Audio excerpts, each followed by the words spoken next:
There are moments in history that were never meant to be recorded, not because they weren't important, but because if they were ever truly understood, they would change everything.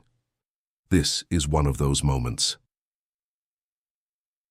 On a freezing February night, in 1856, deep in the quiet, unremarkable lands of Cedar Mills, something happened beneath the floorboards of a small Quaker meeting house. Something so unnatural, so impossible, that for over a century it was buried, not just in the ground, but in silence. 3 children were born that night. They did not cry, they did not panic, they did not behave like human newborns at all. And what they would become would force anyone who hears this story to question the limits of the human mind and the future of our species. But before we step into that night, before we uncover what was hidden beneath that meeting house, I need to ask you something. If you're someone who's drawn to stories that challenge reality, stories that sit right on the edge between history and the impossible, then welcome, you're in the right place. Make sure you subscribe, because what you're about to hear is not just a story, it's a mystery that still hasn't ended. Now, let's go back to a time when America was divided, when trust could get you killed, and when silence could save lives. The town of Cedar Mills barely existed in 1856. A handful of homes, a general store, a blacksmith shop, and a modest brick building that most people would have passed without a second glance. But that building, the Quaker meeting house, was not what it seemed. Beneath its quiet exterior, it was something far more dangerous. It was Station 14 on the Underground Railroad, a hidden passage in a war that wasn't officially a war.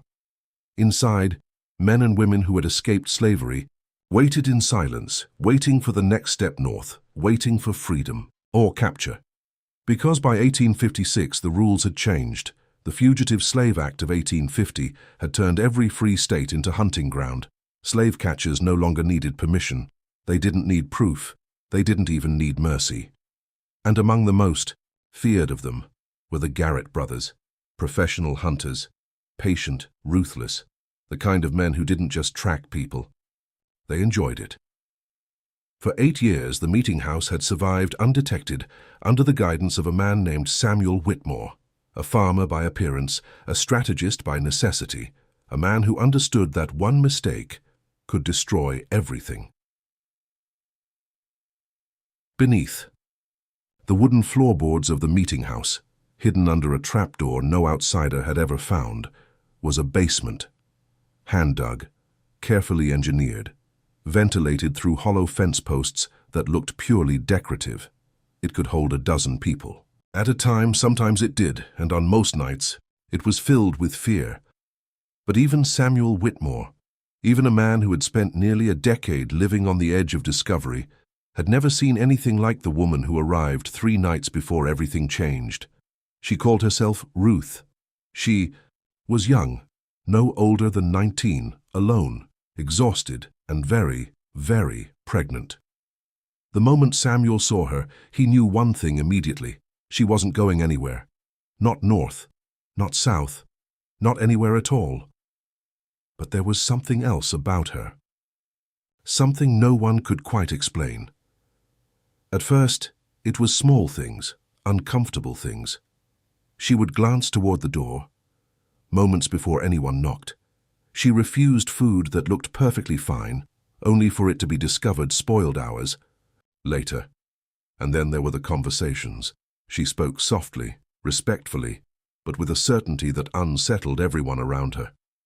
One evening she turned to Samuel's wife, Martha Whitmore, and said something that made the room go quiet. "The man who brought supplies yesterday, that's not his real name." Martha had frowned, confused. He said his name was Williams, from Lancaster. Ruth simply shook her head. "No," she whispered, "that's not true." There was no accusation in her voice, no fear, just certainty. It was dismissed at the time, until 2 days later, when it was discovered the man had been lying. He wasn't Williams, and he wasn't from Lancaster. He had been asking questions, too. Many questions, the kind that got people killed. That was the moment something shifted, because now it wasn't just unease. It was a question no one dared ask out loud. How did she know? February 23rd, 1856. The cold that night was unforgiving, the kind that settled into your bones and stayed there. Inside the meeting house, Samuel Whitmore led evening prayers like he had done 100 times before. But something felt wrong. Not visibly, not obviously, just wrong. Then came the knock. 3 quick raps, a pause, then 2 more. The signal. Samuel moved to the door, lifted the heavy wooden bar, and opened it. A man stumbled inside. Joshua. Someone Samuel knew. Someone he trusted. But the look on his face, that wasn't trust, that was terror. "They're coming," Joshua gasped, his breath visible in the freezing air. Samuel's chest tightened. "Who?" "The Garrett brothers," Joshua said, "and they're not alone." Silence filled the room. "They have dogs," he continued, "and they know about this place." That was impossible. No one knew. No one was supposed to know. 2 hours, Joshua whispered. Maybe less. In that moment, 8 years of careful secrecy collapsed into a single terrifying truth. They had been betrayed. What followed was chaos. Controlled. Silent. Desperate chaos. There were 7 people hiding in the basement. They had to be moved. Fast. Samuel and the others began evacuating them through a hidden tunnel, a narrow passage leading nearly a quarter mile into a dense grove of oak trees. Every second mattered. Every sound mattered. Above them, the night remained still. But not for long, because beneath the floorboards, something else was happening. Ruth's time had come. Martha Whitmore rushed down into the basement with her daughter, Rebecca. What they found didn't make sense. Ruth lay on a straw mattress, her body perfectly still, too still. Her breathing was calm, measured. There were contractions, but no cries of pain, no panic, no struggle. It was as if she wasn't giving birth, but waiting, listening. Martha knelt beside her, trying to steady her own rising fear. "How many babies?" she asked quietly. Ruth's eyes opened. In the flickering candlelight, they didn't look afraid, they looked certain. "3," she said. Pause. Then, almost gently, "They've been waiting for tonight." Martha felt a chill run through her that had nothing to do with the cold. Triplets, in a hidden basement, while armed men with dogs were on their way. It was impossible. It was unthinkable, and yet it was happening. Then the sound came. Distant at first, but unmistakable. Horses. More than one. Samuel's voice echoed faintly from above. "They're here." The Garrett brothers had arrived, and beneath their feet, in the darkness of that hidden basement, 3 lives were about to enter the world, not with cries, not with chaos, but with something far more terrifying: silence. And what happened next would ensure that this night would never be forgotten. The first child was born, and the world did not react. No cry, no gasp, no frantic struggle for air, just silence. In that suffocating darkness beneath the meeting house in Cedar Mills, Martha Whitmore caught the infant in trembling hands, expecting the familiar chaos of life beginning, but what she held did not behave like a newborn. The boy's chest rose and fell steadily. His skin was warm, his eyes open, wide, aware, watching. Martha froze. For a brief, terrifying moment, she wondered if the child was even alive. But he was breathing, calmly, naturally, as if he had done it 1,000 times before. Before she could even process what she was seeing, the second child came.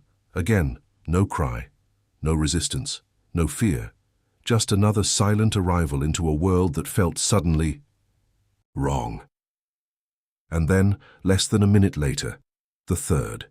3 boys. 3 births. Not a single sound between them. Above them, heavy boots moved across the wooden floor. The Garrett brothers had entered the building. Every instinct in Martha's body screamed the same truth. This was impossible.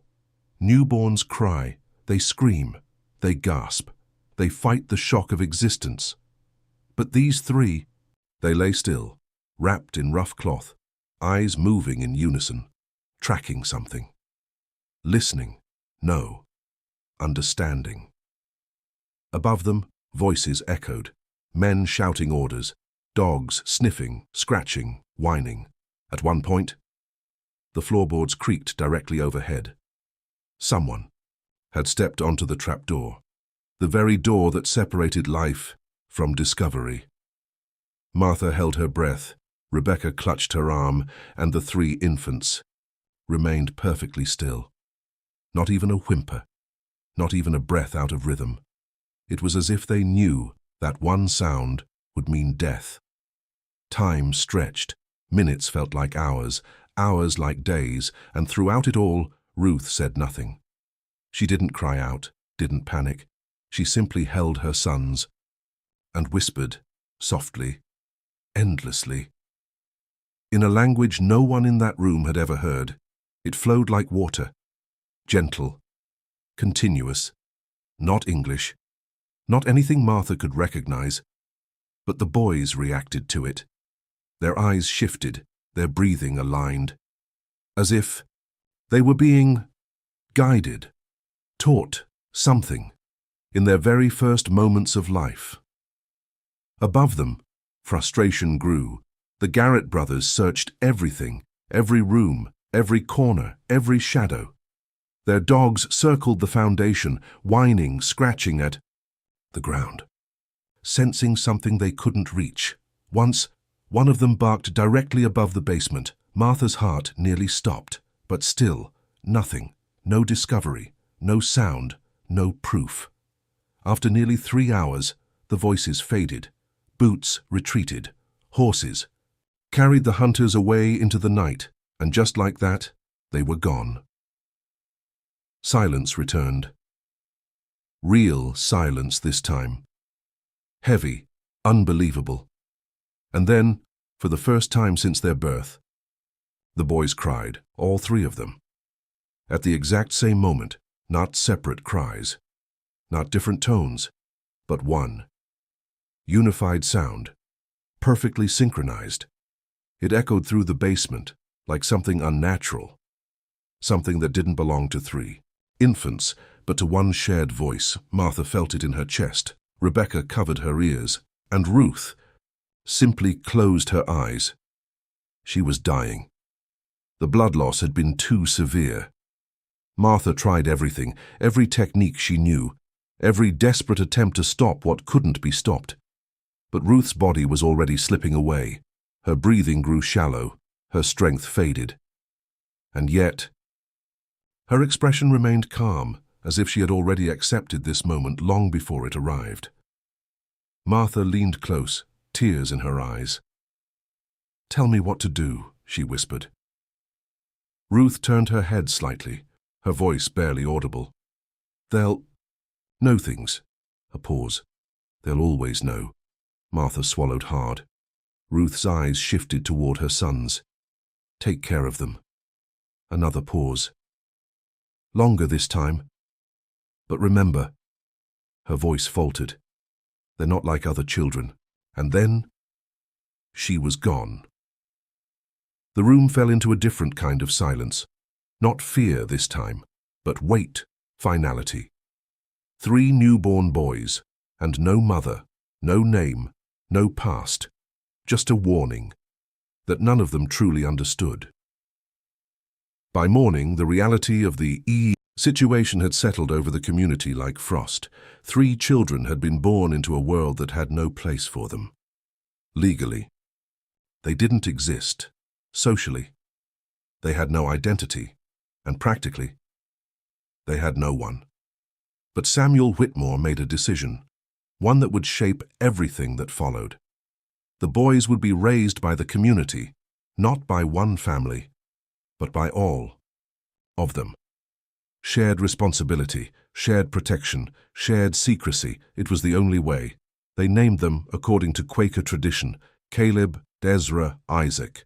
3 names, 3 lives, 1 mystery. At first, they seemed normal, healthy, quiet, perhaps even unusually calm. But it didn't take long for the first signs to appear. Subtle at first, easy to dismiss, but impossible to ignore once you noticed them. At 6 months old, the boys developed a habit. They would all turn their heads at the exact same moment, always in the same direction, always toward something. That wasn't there. At least, not yet. Caregivers would exchange uneasy glances. Moments later, someone would appear in that exact spot. A visitor, a stranger, someone entering the room. But there was always something else, something deeper. Because it was never just anyone. It was always someone. Carrying something hidden, anger, fear, guilt, secrets. The boys didn't just notice people, they reacted to what those people carried inside them. By their first birthday, the pattern had become undeniable. The boys could detect lies, not occasionally, not by chance, but with absolute unwavering accuracy. If someone spoke the truth, the boys were calm, engaged, peaceful.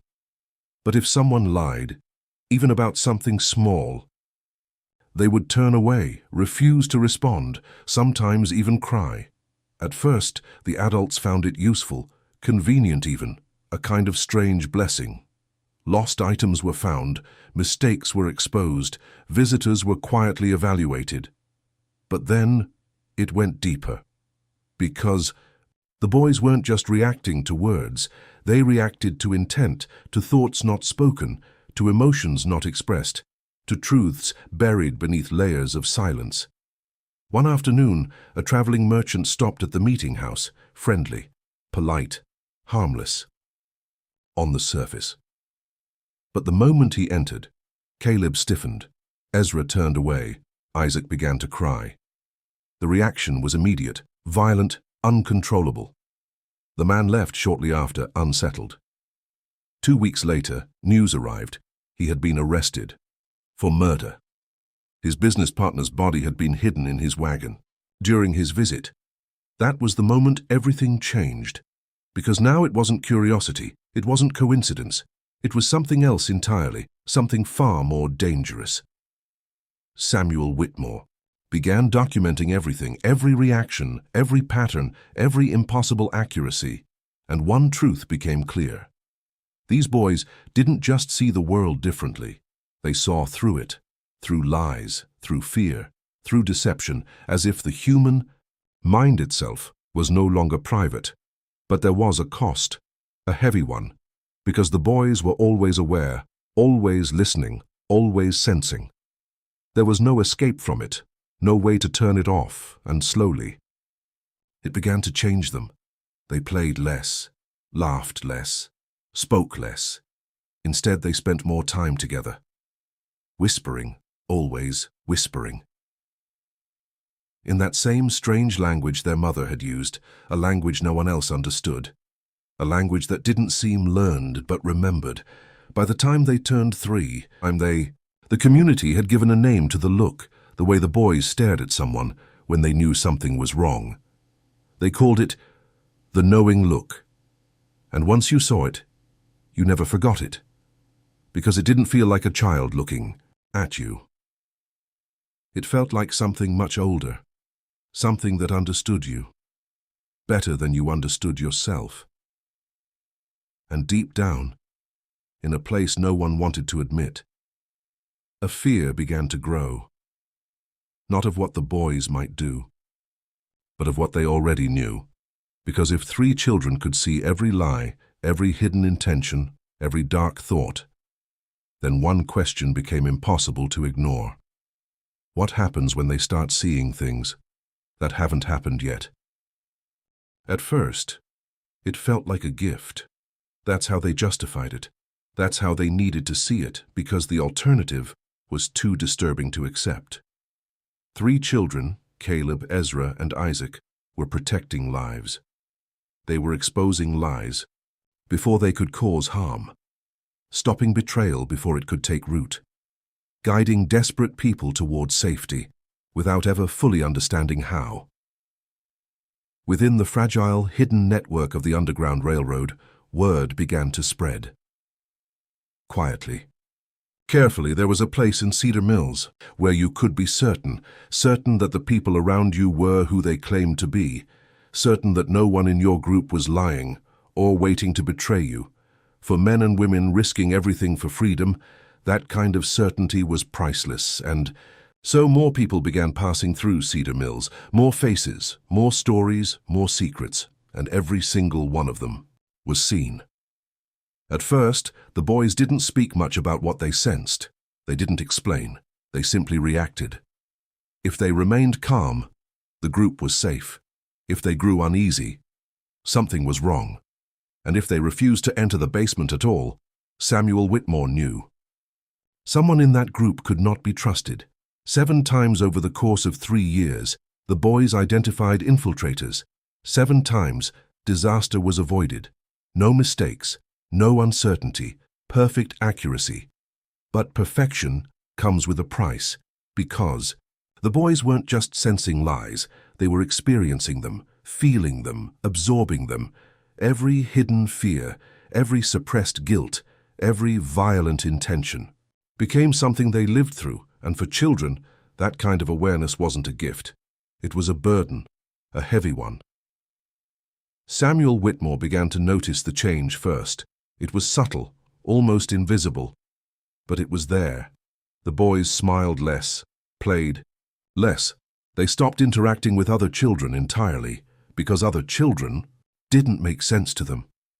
Children lied, not out of malice, but instinct. Small lies, pointless lies.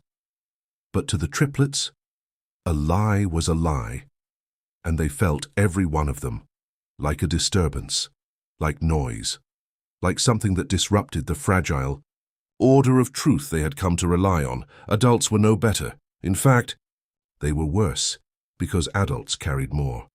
More secrets, more regrets, more hidden truths buried beneath years of silence, and the boys saw all of it, constantly, relentlessly, without escape.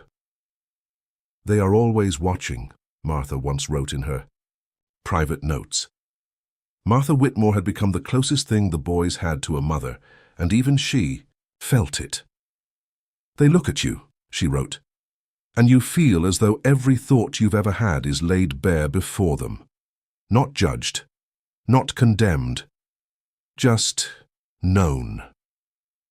That was the part that frightened people the most. The boys didn't react with anger or disgust. They didn't punish lies. They simply understood them, and that understanding created a distance, a growing divide between them and everyone else. By the time they were 4 years old, that divide had become impossible to ignore because something new had begun, something no one could explain, not even the boys. It started on a cold January morning in 1860. The meeting house was quiet, safe, nothing unusual, and then all 3 boys began to scream, not cry, not whimper, scream, a sound so raw, so filled with terror, that it froze everyone who heard it. They clutched each other, their small bodies trembling violently, their faces twisted in expressions no child should ever wear. Fear, desperation, grief, all at once. Martha rushed to them, trying to calm them, but nothing worked. Not her voice, not her touch, not even Samuel's presence. For 6 hours, the screaming continued, unbroken, unrelenting. And then, as suddenly as it began, it stopped. The boys fell silent, exhausted, drained, as if whatever they had experienced had finally passed. 2 days later, the news arrived. A group of 11, Freedom seekers had been captured, 40 miles south, ambushed by slave catchers, among them 3 children and a pregnant woman. She had given birth during the attack. Neither she nor the baby survived. The room went silent as the story was told. No one spoke. No one moved, because everyone was thinking the same thing. The timing, the distance, the impossibility of it. And yet, the connection was undeniable. Samuel tried to dismiss it. Coincidence. Nothing. More it had to be, because the alternative meant accepting something far more terrifying, that the boys hadn't just predicted the tragedy, they had felt it while it was happening, miles away. 3 weeks later, it happened again. This time, the episode lasted only 2 hours, but it was worse, more intense, more focused. The boys didn't just scream, they called out, as if they were witnessing something specific, something violent, something final. The next day, confirmation came. A conductor on the Underground Railroad had been shot and killed near Portsmouth, ambushed, betrayed. At the exact same time, the boys had begun their distress. Now there was no denying it, no explaining it away, no hiding from the truth. The boys weren't just sensing lies anymore. They were sensing events, violent events, acts of betrayal, moments of death. As they happened, Dr. William Harrison was called in again. He had been studying the boys for years, but now even he was shaken. His observations became more detailed, more urgent, because what he was witnessing should not have been possible. During these episodes, the boys' bodies changed, their pulse rates synchronized, perfectly, their breathing patterns aligned, as if they were no longer 3 separate individuals, but one system, one mind, spread. Across 3 bodies, their body temperatures dropped, their awareness intensified, and their brain activity, according to Harrison's crude measurements, increased dramatically. They are experiencing something, he wrote, something far beyond ordinary sensory perception. They are not imagining these events. They are receiving them. But how? That was the question that haunted him, because there was no known mechanism, no scientific explanation, no precedent. And yet, the pattern continued again and again. Every time violence occurred, especially violence tied to deception, the boys reacted, as if the world itself was sending them signals, signals only they could hear. Word spread beyond the Underground Railroad. Families began arriving, desperate, hopeful, broken, looking for answers, looking for closure. At first, Samuel refused. He didn't want to exploit the boys, didn't want to turn them into something they didn't understand. But the boys themselves felt drawn to these people, especially those who had lost someone. One case changed everything. A family arrived from out of town. The Brennans. Their daughter, Mary, had been missing for 3 months. No clues, no leads. Just gone. Samuel hesitated. But before he could speak, the boys approached, on their own. They stood in front of Mrs. Brennan and began whispering, that strange, flowing language, soft, rhythmic, unbroken. Minutes passed, no one dared interrupt. And then Isaac stepped forward, pointed southeast toward the Ohio River. "She's there," he said quietly. "She's scared, but she's alive." A pause. The man who took her isn't who he said he was. The room held its breath, because this wasn't a guess. This wasn't intuition. This was certainty. Authorities followed the direction, searched the area. And what they found confirmed everything. Mary Brennan was alive, locked in a cellar on a remote farm, alongside 2 other girls, kidnapped by a man posing as a preacher, planning to sell them.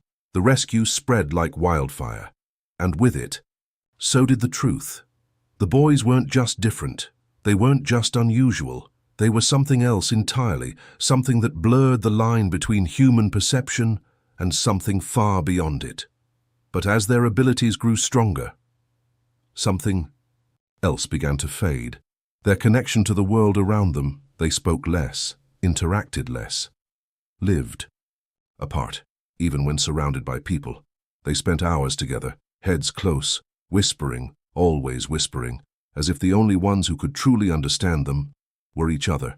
And deep inside, a quiet fear began to take hold, not just in the community, but in Samuel himself. Because one question had begun to form, slowly, relentlessly, like a shadow growing longer with time. If these boys could feel death miles away, if they could see truth hidden inside every human being, if they could find the lost and sense the unseen, then what happens when they start seeing the future? By the spring of 1861, something had shifted, not just in Cedar Mills, but across the entire country. Tension had been building for years, quietly, relentlessly, until finally it broke. The American Civil War had begun, and with it, everything changed. The Underground Railroad became more dangerous than ever. Routes collapsed overnight. Safe houses were exposed. Trust, already fragile, became nearly impossible.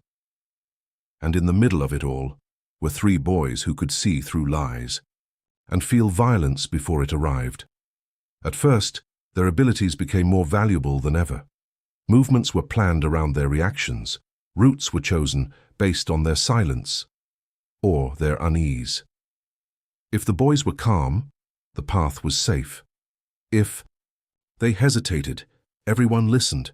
No one questioned it anymore, because by now no one could deny the truth. Caleb, Ezra, and Isaac were never wrong. But then, the visions changed. It didn't happen all at once. At first it was subtle, small interruptions, moments where the boys would stop mid-conversation and go still. Eyes unfocused, breathing shallow, as if they were listening to something far away. But this time, there were no screams, no violent reactions, just silence. And then they would speak. The road is blocked. There will be fire. Not tonight. At first, Samuel thought they were simply interpreting what they already sensed, extending their ability, making predictions. But then came the moment that shattered that belief. A group of 5 freedom seekers arrived just after dusk, exhausted, desperate. Running, out of time, they needed to move that same night. Every delay increased the risk of capture. Samuel prepared the route, the same one they had used dozens of times before. Safe, reliable, proven. But as they gathered near the hidden exit, the boys stepped forward together, perfectly in sync. No. It was the first time they had ever spoken so clearly, so firmly, as one. Samuel frowned. "The route is clear," he said gently. "We've used it before." Ezra shook his head. "There will be fire." Samuel hesitated. This was different. Not a reaction, not a feeling, a statement, a certainty. He had a choice. Trust, years of experience, or trust 3 children who were beginning to see things no one else could. He chose the boys. The group stayed, reluctantly, fearfully, and 3 hours later, the sky lit up. Orange, violent, unforgiving. The safe house at the end of that route burned to the ground. No survivors. The room fell into stunned silence as the news arrived the next day. No one spoke, because there was nothing left to say. This wasn't intuition. This wasn't pattern recognition. This wasn't chance. They had seen it before it happened. From that moment on, everything changed. The boys were no longer just sensing the present. They were glimpsing the future. Fragments at first, moments, possibilities, but always with the same terrifying accuracy, and with each vision, The distance between them and everyone else grew wider.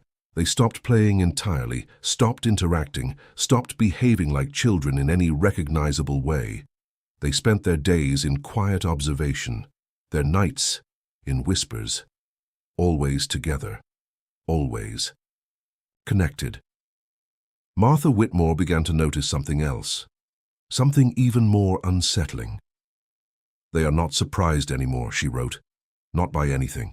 No loud noise startled them. No sudden movement caught them off guard.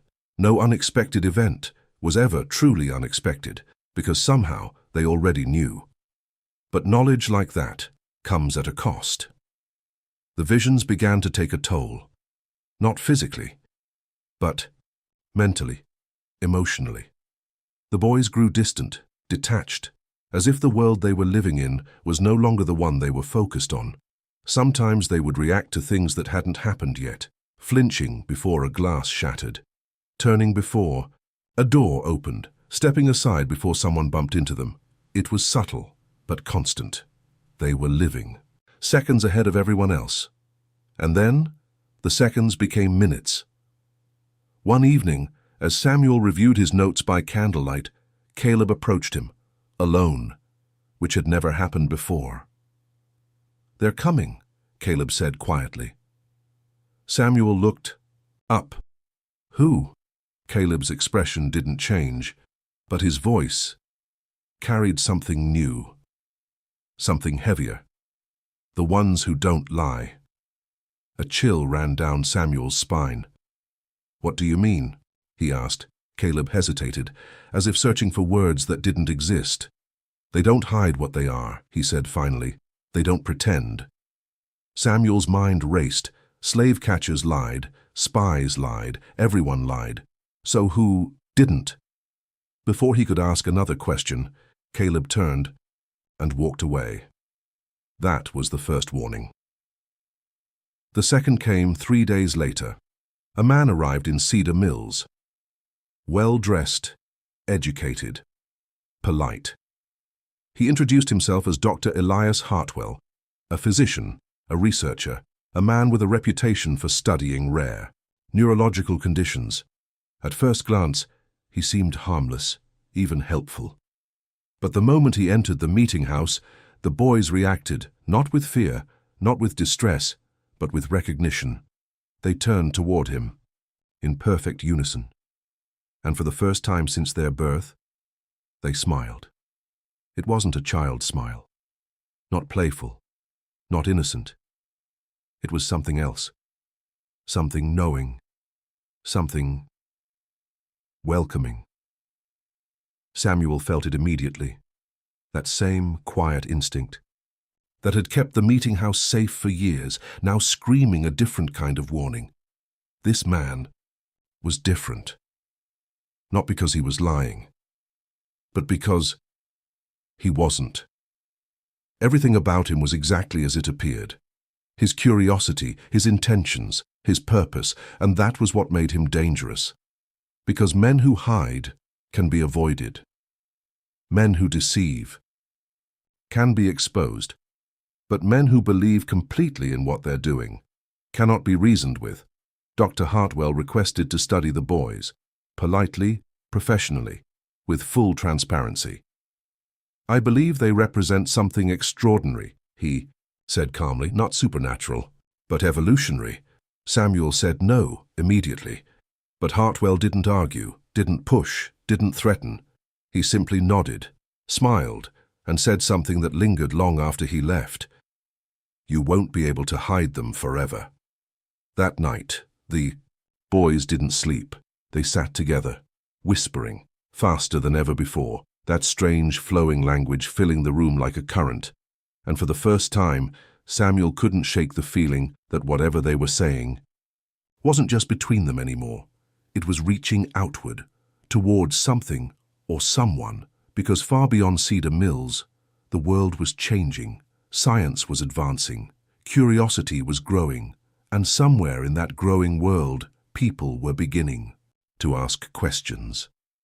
Dangerous questions. What is the limit of the human mind? Can it be expanded, enhanced, evolved? And if the answer was yes, then the three boys hidden beneath a quiet meeting house in Ohio were no longer just a secret. They were a discovery, and discoveries don't stay hidden forever.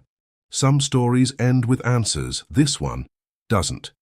It ends with a question that has echoed across generations, whispered in places where history and the unknown overlap. What really happened to the three boys of Cedar Mills? Because after the arrival of Dr. Elias Hartwell, nothing remained the same. Not the town, not the secret, and certainly not the boys. At first, Hartwell kept his distance. He observed, listened, learned. He never forced access, never demanded cooperation, because he understood something critical. Trust would give him more than force ever could. And slowly, he gained it. Not from the community. They remained wary, protective, resistant. But from the boys. Caleb, Ezra, and Isaac didn't fear him. They didn't reject him. They didn't even hesitate around him. Because unlike everyone else, Hartwell's mind was quiet, focused, transparent. He had no hidden guilt, no concealed motives, only one thing: curiosity, pure, unfiltered, relentless curiosity, and to the boys. That made him understandable, predictable, safe. It began with small interactions, simple questions, observations, patterns. Hartwell took notes constantly, every movement, every reaction, every impossible detail. They are not reading minds, he wrote. They are perceiving signals. Signals. That was his theory. The human brain, he believed, was not just a thinking organ. It was a transmitter, a receiver, constantly sending out electrical and magnetic signals, thoughts, emotions, intentions, all encoded in patterns, invisible to most, but not to the boys. They are sensitive to frequencies we cannot detect, he continued, not supernatural, but biological. It was a dangerous idea, because if it was true, then what the boys could do wasn't impossible. It was simply rare, and if something is rare, it can be studied, understood, replicated. That was the moment Samuel Whitmore realized the truth. Samuel Whitmore had spent years protecting the boys from slave catchers, spies, and betrayal, but this was something else entirely. You don't want to protect them, Samuel said one evening. You want to use them. Hartwell didn't deny it. I want to understand them, he replied calmly, and understanding leads to progress. Progress for who? Samuel asked. Hartwell paused, just for a moment. For everyone. That was the lie. Not a spoken one, but a deeper one, the kind the boys had always sensed, because progress rarely belongs to everyone.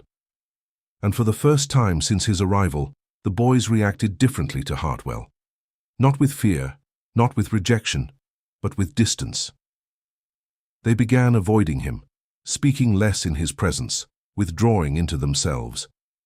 Because something had changed, not in Hartwell, but in what they could now see, his future. It started with fragments, broken images, incomplete moments, but enough. Enough to understand one terrifying truth. If they stayed, they would not remain free. The visions became clearer with each passing day. Cold rooms, strange instruments, endless observation. Not harm, not cruelty, but something worse, loss of choice. And so, for the first time in their lives, the boys made a decision. They would leave, not just the meeting house, not just Cedar Mills, everything. The plan began in silence, whispers in the night, that same strange language. Now faster, sharper, urgent. Martha Whitmore noticed it immediately. They are preparing, she told Samuel. For what? He asked. She hesitated, because deep down she already knew. To disappear. Samuel didn't want to believe it, didn't want to accept it. But the signs were there.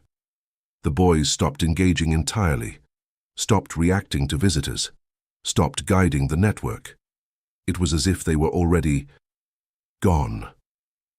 And then, on a quiet night in late autumn, they vanished. No noise, no Struggle, no trace. The basement was empty, their bedding untouched, the hidden door still sealed from the inside. There were no footprints, no signs of escape, just absence, and one final detail on the wooden floor. 3 small markings, not random, not accidental. A pattern, something written in that same unknown language. No one ever understood it. Hartwell arrived the next morning, too late for the first time. He looked unsettled. "They knew," he said quietly. Samuel said nothing because there was nothing left to say. The boys were gone, and with them went the only proof that something like them had ever existed. Or so it seemed, because stories have a way of surviving, even when evidence does not. Years passed, the American Civil War ended, the Underground Railroad faded into history, and Cedar Mills became just another forgotten town. But the story didn't end there. Whispers began to surface, scattered, unconfirmed, but persistent. Accounts of individuals, children mostly, who displayed similar abilities, unusual awareness, unexplainable perception, an ability to sense things before they happened. Different places, different families, but always the same pattern. 3. Always in threes. Hartwell spent the rest of his life searching, following leads, documenting cases, but he never found them, not definitively, only fragments, echoes, until his final journal entry, dated 1893. "They were not an anomaly," he wrote, "they were the beginning." That journal was never published, never formally acknowledged, but copies of it found their way into private collections, hidden archives, and eventually into the modern world. And that's where the story becomes something else, because in 2024, a small group gathered in a private research facility, no public records, no official documentation, just a meeting between individuals who had spent their lives studying the limits of human cognition. On the table in front of them, 3 files, each one detailing a subject, different names, different backgrounds, different locations, but identical traits: heightened perception, predictive awareness, synchronized neurological patterns, and one final note, shared across all 3 files. They exhibit strongest response when in proximity to one another. 3 individuals, drawn together, just like before. The meeting lasted 6 hours. No conclusions were announced, no statements released. But one thing became clear. The question that began in a hidden basement in 1856 was no longer just history. It was present, and possibly the future. Because if the human mind can evolve once, it can evolve again. And somewhere in the world today, there may already be others.